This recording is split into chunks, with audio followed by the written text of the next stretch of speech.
Díogait? Dís regit. Cad samdait? Hannah Zandon. Agus cénéisiú Hannah? Tom shocked mlína ag díis agus rugí mé ar né lád bheitheh ní géad nucha cook. Go hálín. Inis Hannah beagáín fuad féin agus fuid winter. Well, is mis an cholín is óigas a chlán agus tó cahar de fuorcha gom, Sarah and fuair sinna. Is Dr. Isúd agus bín si gobar muis a car gov in hospital ní vinsin. Is I mé van dardina sinna, is bon gano Isúd. Tó birte fuorcha eile gom agus is cúplíd. Agus an cúpla cóna iad? Ní ha, tó siad an defriú lena chéile ar Lon Valley, in an láramh agus in an umper. Dar lumsar ar aonas. Tá emma níos irde nach coit agus anspóir túil. Bhín coit ar an lóbheile níos achtrúla nó níos spontáni. Si sin déanann si rudí nach méfeagsúla, agus tá sim mhór céit sa ceol. Codíon de iad agus do am? Is the tuna éimiad agus tó gan féin aige I dúsgurt na carthach in nach le cloiste fórag. Is Dr. Imam agus tó cleachta generalta cí ní fada ónar mália. Seachlór. Inis tam beagáín fuid a counter, Hannah, an datíon the counter lad? Tátín me cheantar go mórlam. Tá coníarm in náthid na dáthra ní fada ón RDS. Ar an taobhón ní thugann sé ach deithna méid dom chundul ar marróthir go leir na carthach, agus ar an taobh tuid nóid na go an bharga. Tá an darta in acalinn freisin agus bíon si sin Harbheith asúil dúine go léir. Seacha sin tá lónáisna me cheantar go gine óga. Tá club lada agus siús an móirúne, linsnóha agus club hacaf faoi ochar cluthe an ar Jack freisin. Agus sonneart siopí sa srábhaile tá an acalinn me scá báine na rudéigen mar sin na cheannach go tapa. Tá dainbach fér an chun grach dar Jack, agus is evenlum dulach siapadúirt an sin le mháam ag an deir seachtainna. Gan éon bheithrá is evenlum an siopa sin. Bín biad an chéadscoil le ceannacha na gcónaí agus atmosfér, gal, cardú and in a customary freisin. Seachlór. An datíon de scoil leat? Tánín an scoil go mórlam. Is scoil cholíní a bhánaí agus daintan na féine tá caiideach go dú sócáid an seo. Ceapan go míon le cholíní níos dígursí agus níos tiomanta nóir nach míon bucalí sa rang. Nach míon bucalí sa scoil?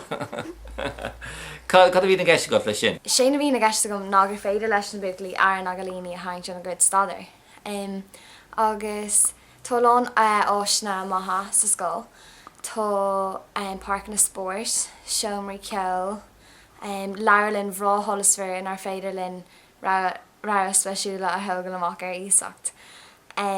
Agus tá riomhríú aimse ar fáil freisin agus bíon an tiidirlín go hátapa ar scoil. Thart ar 5 megabit tá me cappa. Agus tá lán caide watha díal Chicago freisin agus bíon na múntóirí a gcuitna cairach agus spragúil. Se tríd a scoilíntaí. Fecin ghfuil tú caithh éid a scoile, Hannah, cad é do thuirm fa sin? Well, ceapan gur man smína bheith éid a scoile a caithh go háirtha scoilena go chalíní. Bíon comórtas amdeach a gcónaí ar siúil idir chalíní maidir lena go JD. Níl an chalín seo caithh lipéid ceart nó ní óin na broga seo don cúna sin. Ar uras féidir cos ar bhóga imirt ar cholíní áirtha nach líon leis na rialacha fashion. Agus is féidir le cholíní bolíochtú fósócha olaing diasca amdí den suirt sin. Ach ní bhíon aon rud mar sin in ar scoil seo buchas a dia. Se is rud ionach é scoile. Hannah, cad í do hábhar scoile dhéanaan tú? Déanam béla, gaelga, mata, beholíocht, chemic, gno agus Frankis. Agus cad éon tohras fear leat? Tá sé deacair an ceist sin ar agairt mar tánín na hóbhar go léirlumm, ach i gcuitina is fearnam na teanga, is brawl am an Frankis. Beidir so go datnín an rank é féin go mórlam. Is even am an mion a bhín ag na Frankie go Dave an tíl. Cún siad an bhéim ar pleasure na bartha, agus is bóla mé sin caihí mé rá. Mahan siad béile mar hampla, cún siad bín córa agus crack cala lin an ama. Óra is féidir le béile marktóil ar fá 3 óir clog san rank rudí den suirt sin is tócha. Agus spólam fum an na Frankíise freisin. Is even an bheith cadrol le daoine a Frankíis mar tá an caintú thugsú le ceol dar lomsa. Agus tá mar sin is even am an Frankíis a leirt agus eile me an am chéine. Ach sin ráte smálam an gó agus an mata freisin. Ceol go bhéh ar óscot níos fearr an gcuide nó an Frankis? Tá an gaelga is gom a bhád níos fearr. As rud é gomím se ag feilim an gaelga ar fé a héal omlán beagánach. Tá sé go smir na gan ábhinnom. Daint na fearna tá sé mar chuid stílis de me chéal a hús me óige. Agus ní lecham leis an gaelga mar teanga ísachtaach. Ach an Frankíis is cuimhnam fiúnar thusig mé á eilem den chéadúir. Is rud an dúsach do mé an Frankíis. Hannah, cad híad na cathbhaimsere a haithníonn leat? Is bhfuil sport agus tá mar an géad ar an hacha sa scoil, agus caiith mé gur bhfuil an masra broadú lei sin. Agus tá anspéise gom sa ghlaciacht agus is céanach málam bheith ag déanamh gasca bhuaigh mé 3 bhanóir ag an leibhil náisiúnta, agus tom comhairle freisin de chun an ghlaciacht a bhuainú dailmóid ar bith. Thar sin tá simagum sa cheol agus felamím an piano. Ní éanam na gráid ach is even an bheith éisteacht agus ag senam ceol clásicach. Hannah, cad iad na commodóí agus na cheoltóirí is fearr leat? Inar dhearra is brálam raon forleathan farsing na commodóí agus de cheoltóirí ceol. I meas na ceoltóirí cláscacha is málam Bach, Beethoven, Handel, Debussy, agus Chopin, agus sa fiapcail is málam irónithe mar Beyoncé agus Rihanna. Hannah, cad dhéanam tú ag an deire seachtainna? Well, le tám beagán nuas bí meag obair agus ag olbhú den scrúdathe gach deire seachtainna. Deir mámlam gur cuairdum sosathgáil an stadar go léir. Níl sé go slán túil dar le hí bheith ag obair fiú ag de deire seachtainna. Tom gosúil me iad áfach, ní bhéanaan an dulgadí daisa na go dtína picturlinn, nar bhína is gom a gúil rudí le déanamh gom sáile, ní bhín an aon sport as, ach sin an duine atáinm. Ach an bblion se caite bhí sé difriúil go leir. Chuoi mé mac ag síim seachtain mar cháide an scoil. Bhí London na chalíní 6 agus 6 bliana déag, agus bhí cóisirí go léir goine gabh na bliana ar fad. Ach tá an áirteist méirt go súla scamal dúrcha os ar gceann an mlína, bíon gach duine go bar an tamar fad inis. Cad iad na chláir telefíse is fearr leat? Is brálam Gossip Girl agus Grey's Anatomy. Is even an freisin chláir chuirsaí fashion ar nós expose agus passion fashion. An bhíonn se caite bhí méid fécinn ar X Factor gán tep, ach im lína dar sé postbeag tarsúil ó níl an splód a chéine ann mar bhí trád a raibh.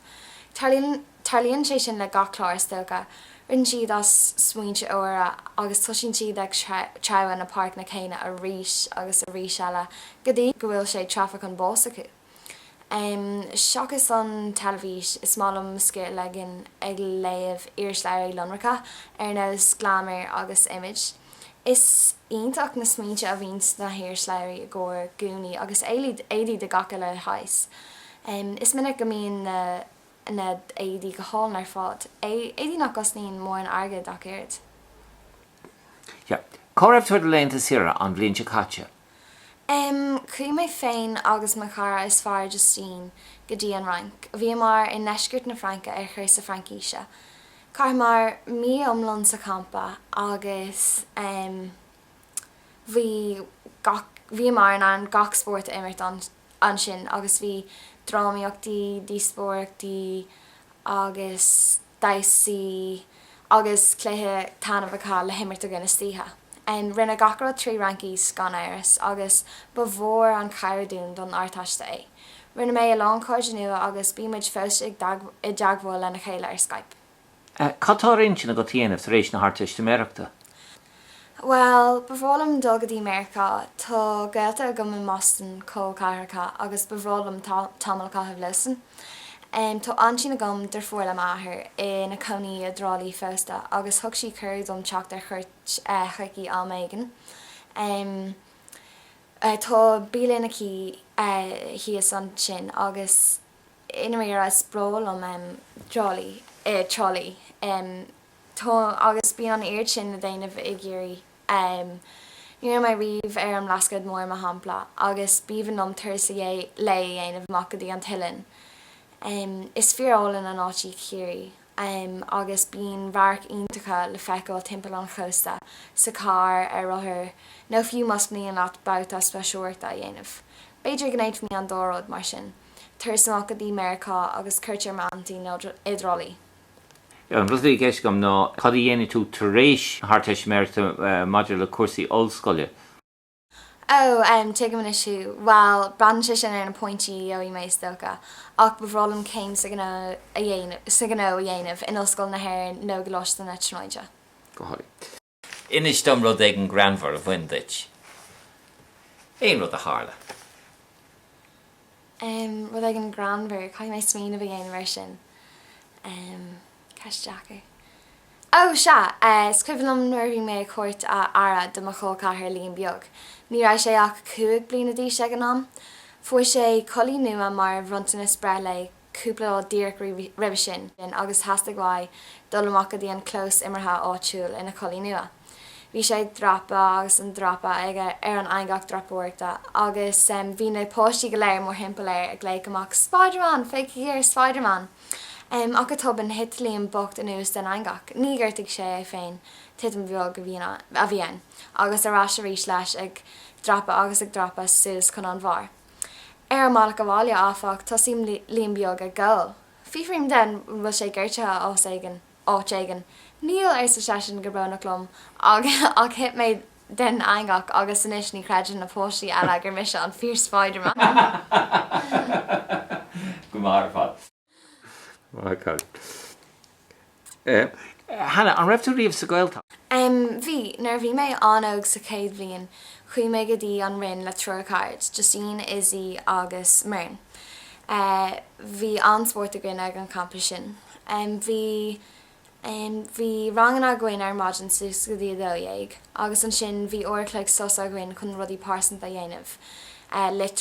Literair, scríomh, rifos de holú, textáil dhéanamh, nó rudí chinachs na siopaí sios an bóthir.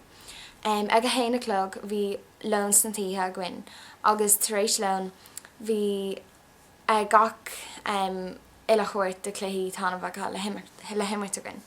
Is títhe bheith chéile gcuin agus ba bhór an crack do gach duine idir bhúntóirí agus glóir. Bhí chuí mé go dtí chlóistí sa freisin in núnanáil, agus is cibhlam grá an gailga in núnanáil I bhád na difriúla ná an gailga a bhí taithí gom sa orthaí. Bhí sé bhí an aimsir go donna agus bhí sé ag stelle bóistí go minic. Gan scéal bhaidan an not gosaí aanamh de níor háitin an chuirsa sin cumór lom mar an ceantarin. Cearclór agus an rocha ráisiúí sin? Dí an gailtacht? Ní dulm gorácan. Is colí na carthach mise. Is brolam tastal ach bhrólam dogadí áitna eile ar fud an dain. Chuí mé go dtí an gailtacht agus cai mé gorá go bhríonn méid tarbh agus tána bhas ach is mé dom cultúr agus teangacha eile a bhláisiú. Hannah, conna séon tú cupán té? Curm isca sa cétal leitreach agus brúméir na chnachba agus fan go bhfuil an tuisce ar fiocha. An sin curm mála té a gopán agus dúirtim an tuisce fiochta ar an mála. Masc man mála timpeall san isce le spúnóg agus nar bhíon an tuisce dúircha glóir tógam é amach. An sin curm brain beag den bhaine leis an té agus leis spúnóg siúcra agus óla mé. Hannah, cad is féidir dhéanamh chun an gcuilige chu chun cín sa tír? Tá sé deacair an ceis sin ar agart. Is íbhalm an chéalga agus tá ás an dainarm gur féidirm í leirt go masrá lífa.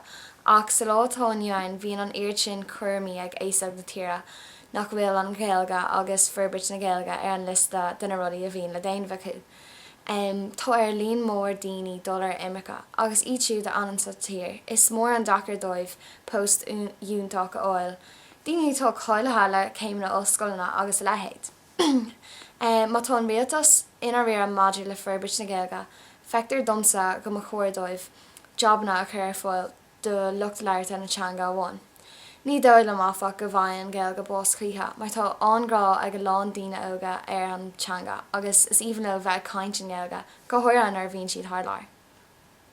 Gochaí. Dá mé fásaid a phríomhid ar an scoil seo, Hannah. Cad a dathrófas an seo? Well, dúir mar agam é tá tá job ó dhéanamh ag an príomhid in ar scoil seo.